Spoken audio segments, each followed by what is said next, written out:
Purchase your tracks today.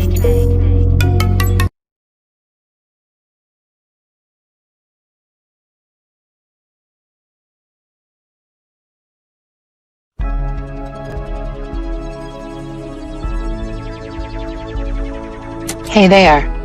Subscribe to my channel and also press this bell icon so you can get latest video notifications. And this is absolutely free.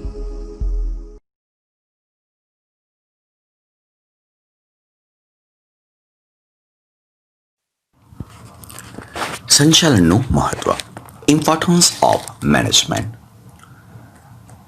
કોઈપણ ક્ષેત્રની પ્રવૃત્તિઓની સફળતા કે નિષ્ફળતાનો આધાર એક કાર્યક્ષમ સંચાલન પર હોય છે. ધંધાકીય એકમ કે કોઈપણ વ્યક્તિ કે દેશ પાસે જો પૂરતા પ્રમાણમાં સંસાધનો હોય પરંતુ આ જે પણ સાધનો છે એનો ઉપયોગ ન થઈ શકે તો એના માટે પ્રશ્નો ઊભા થાય છે. જેમ કે એ સાધનો વેડફાય છે અને એ સાધનોનો બગાડ અટકાવવાનું કાર્ય કંઈક અંશે સંચાલન કરતું હોય છે. સંચાલનનું મહત્વમાં આપણે એવું જોઈ શકીએ છીએ કે સંચાલન દરેક ક્ષેત્રમાં જરૂરી છે, રિક્વાયર્ડ ઇન ઓલ સેક્ટર્સ. સંચાલન ઉત્પાદનના જે સાધનો છે એનો મહત્તમ ઉપયોગ કરે છે, મેક્સિમમ યુટિલિટી ઓફ રિસોર્સિસ. એના ફાયદા પણ ગણાવી શકાય. સંચાલન ધ્યેય પ્રાપ્ત કરાવે છે, અચીવમેન્ટ ઓફ ઓબ્જેક્ટ. કોઈ પણ ધંધાની સફળતા માટે useful for the success of the business management must be required. રોજગારીની તકોમાં વધારો કરે છે, ઇન્ક્રીઝ ઇન એમ્પ્લોયમેન્ટ ઓપોર્ચ્યુનિટી.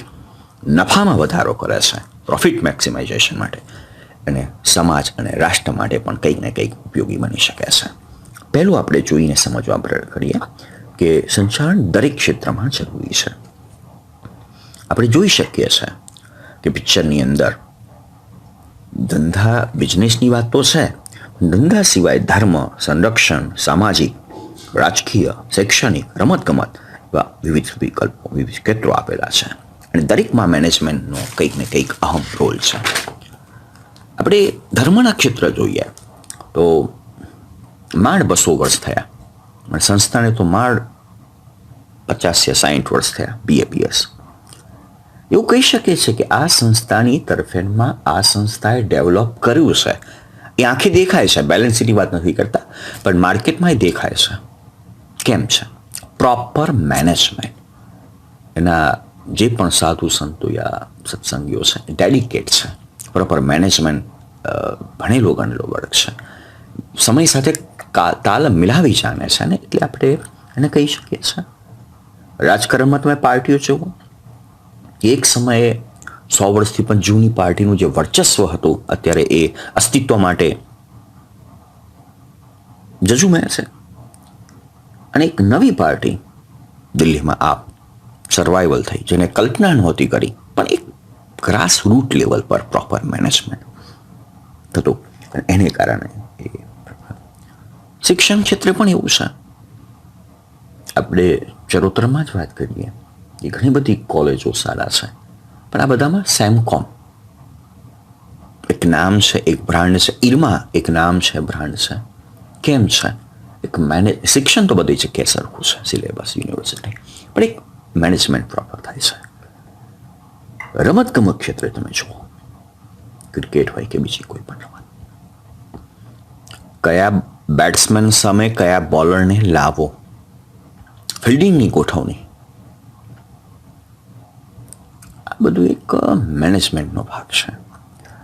બીજું છે કે management means maximum utility of resource. ઉત્પાદનના જે પણ સાધનો છે એનો મેક્સિમમ મહત્તમ ઉપયોગ સંચાલન દ્વારા થતો હોય છે. કાર્યક્ષમ સંચાલન ધંધાકીય એકમ અને રાષ્ટ્રના જે પણ સાધનો છે, ઉત્પાદનના જે 4 સાધનો છે, જમીન, મૂડી, શ્રમ અને નિયોજન, એનો મેક્સિમમ ઉપયોગ કરે છે. તમે ચિત્રમાં જુઓ છો, સ્પીડ વધારો, ઝડપ, ક્વોલિટી પણ સારી, પણ કોસ્ટ, ખર્ચ ઓછો કરો. ડુ મોર વિથ લેસ, ઓછામાં ઓછા સાધનોથી મેક્સિમમ, વધારેમાં વધારે કરો. ડુ મોર. એવું જોવા મળે છે ઇરિગેશન, ટપક સિંચાઈ પદ્ધતિ, પાણીનું ટીપું ટીપું ઇઝરાયલની એક મેથડ છે, પણ સારામાં સારું ઉત્પાદન આપી શકે છે. આપણે જે પહેલાં નદી, કૂવા કે નહેરનું પાણી સિંચતા હતા અને જે પ્રોડક્શન થતું એનાથી પણ સારી ક્વોલિટીનું વધારે પડતું ઉત્પાદન થાય છે. મેક્સિમાઇઝેશન ઓફ પ્રોફિટ. આપણે જોઈએ કે શેરડીનો જે રસ નીકળ્યા છે એમાં શેરડીને અંતિમ રસ બંધ ન નીચોવાય ત્યાં સુધી પુનઃ એને પી લે છે. મેક્સિમાઇઝેશન. ચાવાળો એ સવારમાં પહેલી ચા મૂકી હોય અને એ જે ચા છે પ્રોસેસ થયેલી એ છેલ્લે દિવસના અંત સુધી ચાલતી હોય. મેક્સિમાઇઝેશન. મહાભારતમાં પણ એવું હતું કે જે પણ સંસાધનો હતા, તમે મહાભારત જોયું હોય, રચવામાં બહુ સારો એનો ઉપયોગ કર્યો, તો મહાભારતમાં અભિમન્યુ હોય, ઘટોડગજ હોય કે શિખંડી હોય, યોગ્ય સમયે અને એનો મેક્સિમમ યુઝ થઈ શકે એ મેનેજમેન્ટનો ભાગ છે. ત્રીજું છે management is achievement of work, help to achievement of the option. ધ્યેય પૂર્ણ કરવામાં મદદરૂપ થાય છે. અગાઉ જે વાત કરી કે એકમના જે પણ ધ્યેય હોય, લાંબા ગાળાના, ટૂંકા ગાળાના કે સમાજના કે જે પણ, એને સારી રીતે પૂર્ણ કરવાની અંદર સંચાલન ઉપયોગી થતું હોય છે. ત્યાર પછી છે ફોર્થ વન કે ધંધાની સફળતા માટે ઉપયોગી છે. Useful for the success of business. ચિત્રમાં જોવો હશો કે એક વ્યક્તિ સીડી ઉપર ચડીને આકાશની અંદર નંબર 1 લગાવવા જાય છે. બસ ઇતના સા ખ્વાબ હૈ. આ ખ્વાબને પૂર્ણ કરે છે, પણ ક્યારે શક્ય બને છે? દરેક ધંધા કે એકમનું પણ પોતાનું એક ધ્યેય હોય છે કે એક દિવસ નંબર 1 બિઝનેસમાં અમે હોઈએ, दूसरा ना कोई, मैं ही मैं, दूसरा ना कोई. આ માટે મેનેજમેન્ટ જરૂરી છે. એક નાના પાયે તમે ઉત્પાદન શરૂ કર્યું હોય અને એનો મોટી મલ્ટી યા ઇન્ટરનેશનલ, મલ્ટીનેશનલ કંપની તરીકે તમે સ્વરૂપ ડેવલપ કરી શકો, ક્યારે શક્ય છે? મેનેજમેન્ટ સારું હોય. ખોટ કરતી કંપની હોય, બંધ દેવાળું ફૂંકવાની તમારી તૈયારી હોય અને એ સમયે કંપની નફો કમાતો થાય, ક્યારે થાય? મેનેજમેન્ટ સારું બને ત્યારે. તેથી ધંધાની સફળતા કે નિષ્ફળતાનો આધાર એ કાર્યક્ષમ સંચાલન પર છે.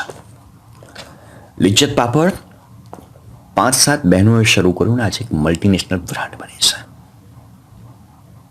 અમૂલ શરૂઆતમાં 1955-60માં ખૂબ જ સંઘર્ષ કર્યો, આજે મલ્ટીનેશનલ બ્રાન્ડ છે. બિઝનેસમાં એના સિવાય એની નજીક કોઈ ભારતમાં તો ફરકવાનું નામ નથી રહેતું. MDH મસાલા બધા સક્સેસ બિઝનેસ છે,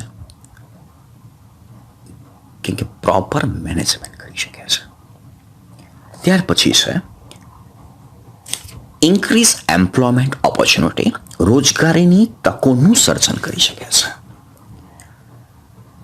કાર્યક્ષમ સંચાલનને કારણે કંપની સ્વરૂપનો વિકાસ થાય છે, કંપનીનું ડેવલપમેન્ટ થાય, મોટું થાય છે અને ઇન્ક્રીઝ થવાની સાથે સાથે નવી નવી રોજગારીની તકો વધે છે.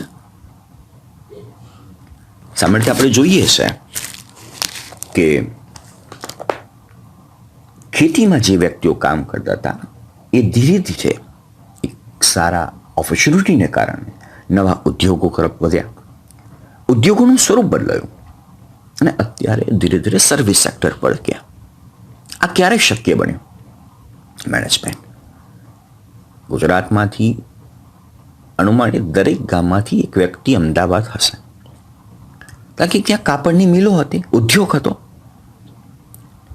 એક સમયે એક માન્ચેસ્ટર હતું, મિલો ધબકતી હતી અમદાવાદમાં અને પરિસ્થિતિ વિકૃત બની, મિલો બંધ થઈ. તો હવે પાછું સ્વરૂપ બદલાયું અને હવે એવું બન્યું કે અમદાવાદની અંદર કાપડની મિલોને બદલે હવે નવી દવાઓ, ફાર્માસ્યુટિકલ યુનિટોની શરૂઆત થઈ. એટલે હવે જે કાપડની મિલોમાં કામ કરતા હતા હવે એ ફાર્મા યુનિટમાં ગયા. થોડુંક સ્વરૂપ બદલાયું સરકારના નીતિ નિયમો, કરવેરાઓને કારણે, અને હવે ફાર્મા સેક્ટર બંધ થયા. તો તો નવા પ્રોસેસ યુનિટમાં લોકો જોડાયા. મતલબ નવી નવી રોજગારીનું ક્રિએશન મેનેજમેન્ટ દ્વારા થતું હોય છે. ત્યાર પછી છે ઇન્ક્રીઝ ઇન પ્રોફિટ, નફામાં વૃદ્ધિ. બિઝનેસમાં નફો અનિવાર્ય છે અને એ એચીવ કરવામાં ઉપયોગી છે. કાર્યક્ષમ સંચાલકો પોતાની આગવી સૂઝ, આવડત દ્વારા ઉત્પાદનના સાધનોનો મહત્તમ કરકસર રીતે ઉપયોગ કરીને મહત્તમ નફો મેળવી શકે છે. અને કોઈ પણ ધંધાની સફળતા કે કાર્યક્ષમતા એ નફા દ્વારા માપી શકાતી હોય છે. વેસ્ટર્ન રેલવે, ભારતીય રેલવે, એક સરસ વાત યાદ આવી. નુકસાન કરે છે, પેસેન્જરમાં તો નુકસાન કરે છે. અને એક સમયે જ્યારે લાલુ પ્રસાદ યાદવ રેલવે મિનિસ્ટર બન્યા ત્યારે નક્કી કર્યું કે રેલવેની જે આજુબાજુની જમીન છે, રેલવેનો ટ્રેક હોય એની બંને તરફની અનુમાનિત 10 યા 15 મીટરની જમીન છોડવી પડે છે. સરકારને એક્વાયર કરે છે. માને કે 15 મિનિટ બંને બાજુ, એટલે 30 મિનિટ રેલવેનો ટ્રેક 1 કે 1.5 મિનિટનો હોય, એટલે 35 થી 40 મીટર પહોળાઈની વાત છે. એ સરકારે એક્વાયર કરી હોય તો રેલ મિનિસ્ટર તરીકે એને એક સૂચન આપ્યું કે બંને બાજુ 1 મીટર યા 2 મીટર આપણે ત્યાં ઘાસચારો ઉગાડીએ. અને એ જે ઘાસચારો છે એ આપણે ₹2 કે એ સમય જે પણ વેલ્યુ છે માર્કેટમાં વેચશે.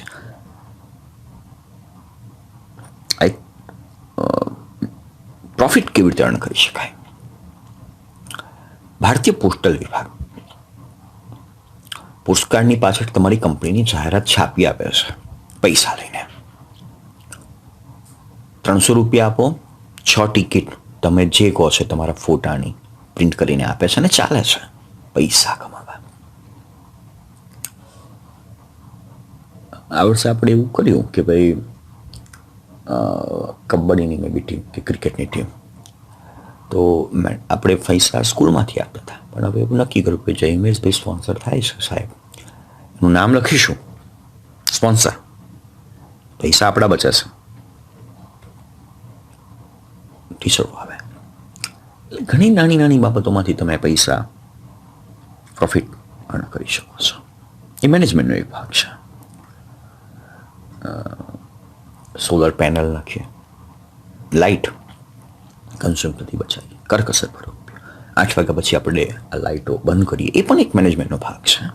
અને ઘણું બધું છે. ત્યાર પછી છે સોશિયલ, પછીનું જે 7મું છે કે સોશિયલ એડવાન્ટેજ, સામાજિક લાભ. સંચાલકો સમાજના સાધનોનો ઉપયોગ સમાજના લોકોના લાભાર્થે કરે છે.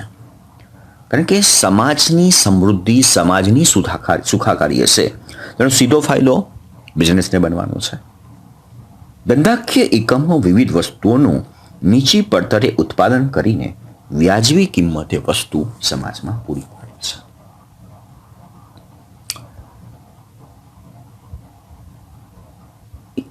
સામાન્ય વસ્તુ કે પહેલા એવું હતું કે રેશન કાર્ડ માટે એક આખી સિસ્ટમ હતી, એમાં ઘણા બધા પ્રોબ્લેમ થતા હતા. તો સરકારે એક આયોજન કર્યું કે ભાઈ રેશન કાર્ડ આધાર કાર્ડને લિંક અપ કર્યું. હવે તમે ત્યાં જાઓ, તમારે ફિંગર આપવાની, આધાર કાર્ડ તમારું ઓપન થાય અને ત્યાર પછી તમે બાયોમેટ્રિક સિસ્ટમથી રેશન કાર્ડ. હવે થોડુંક આગળ ગયા, આ સમાજની સુખાકારી માટે વાત છે. One nation one ration card, કે તમે ભારતના કોઈ પણ બી ખૂણામાં જાઓ, ખૂણા મતલબ ગામ કે સિટીમાં જાઓ, તમારી પાસે એ નક્કી કરેલા રેશન કાર્ડ છે, તમે નજીકની વहाँ જાઓ દુકાનમાં, થંભ આપો, તમને રાશન મળશે. અને ઘણી બધી એવી પ્રોડક્ટો લોન્ચ થઈ છે કે જે સમાજને ઉપયોગી થઈ, જેમ કે આ mobile technology, internet technology, medicines, અને ઘણી બધી કંપનીઓ સમાજ માટે કામ કરે છે, સમાજના વિકાસ માટે કામ કરે છે. એ બાગ બગીચા હોય, સ્કૂલો હોય, હોસ્પિટલો હોય, સમાજ ઉપયોગી વિવિધ પ્રવૃત્તિઓ હોય, એ રીતે મદદરૂપ થતી હોય છે. અને છેલ્લું છે કે નેશન, રાષ્ટ્રને કેવી રીતે મદદરૂપ થાય, રાષ્ટ્રીય હેતુ, નેશનલ ઓબ્જેક્ટ. કે એક સારું મેનેજમેન્ટ, સારા સંચાલકો દ્વારા થતું મેનેજમેન્ટ દેશના આર્થિક સામાજિક વિકાસમાં મદદરૂપ થાય છે. દેશ પાસે જે પણ વન વપરાયેલા ઉત્પાદનના સાધનો છે, જે વન વપરાયેલી માનવ સંપત્તિ છે, એનો ઉપયોગ કરે છે અને સમાજના લોકોનું જીવન ધોરણ ઊંચું લાવે છે, લિવિંગ ઓફ સ્ટાન્ડર્ડ, અને રાષ્ટ્રનો વિકાસ કરે છે. આપણી પાસે ઉદાહરણો છે કે 47માં ભારત આઝાદ થયું, 47-48માં જાપાન નાશ થયું. ભારત પાસે આઝાદી સમયે ફક્ત સત્તા પરિવર્તન થયું અને ઇન્ફ્રાસ્ટ્રક્ચર હતું. જાપાન પાસે કશું નહોતું 48ની વાત. અને અત્યારે આપણે જોઈએ છે તો જાપાન કશું નહોતું છતાં આજે ક્યાં છે, અને ભારત બધું હોવા છતાં અત્યારે ક્યાં છે. મેનેજમેન્ટ. ભારતની અંદર પણ ગુજરાત હોય, મહારાષ્ટ્ર હોય, એ રાજ્યો તમે જુઓ, અને એક ઉડીસા છે, બિહાર, એ રાજ્ય જુઓ. ગુજરાત પાસે જે સંસાધનો છે જમીનની કે માણસની, શ્રમિકની પણ, તો મેક્સિમમ બિહાર યા ઓરિસ્સામાં છે, ક્ષેત્રફળની દ્રષ્ટિએ અને ભૌગોલિક દ્રષ્ટિએ. છતાં પણ પ્રોપર મેનેજ ન થઈ શક્યું, એને કારણે અત્યારે ગુજરાત કે મહારાષ્ટ્ર કંઈક અંશે ઓરિસ્સા કે બિહાર કરતાં આગળ છે. અને આ એક પ્રોપર મેનેજમેન્ટનો પ્રભાવ કહી શકો છો. ટૂંકમાં વર્તમાન સમયમાં સંચાલનનું મહત્વ વસ્તુ વિવિધતાની દ્રષ્ટિએ, ગુણવત્તાની દ્રષ્ટિએ અને ટેકનોલોજીના ઉપયોગની દ્રષ્ટિએ પણ બોલાવવામાં આવે છે. અને ઘણા દેશો છે અત્યારે આગળ પડતા છે, એની પાછળ પ્રોપર મેનેજમેન્ટ રહેલું છે.